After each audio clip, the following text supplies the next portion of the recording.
HP laptop. I am going to open and show you my laptop.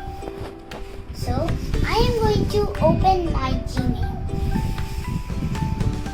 My Gmail ID is musfia@gmail.com.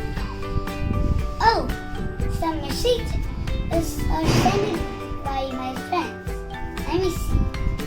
Welcome, Musfia. You have 2 new messages in your inbox. Let's see what they are. Oh, my friend has sent me some pictures. It's very nice. Super. I love it.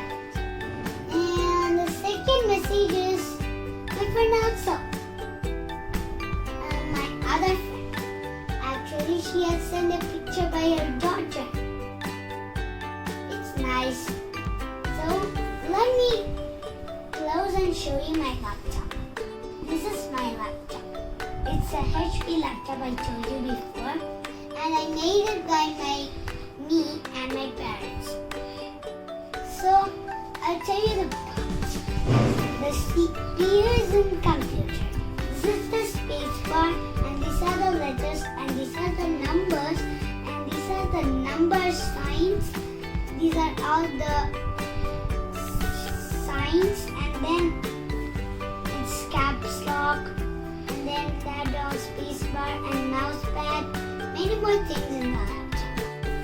And there's a camera here. Take a look. And here the speaker. You can't see really good. Okay, these are all instructions about my laptop. Bye friends. You can see my laptop.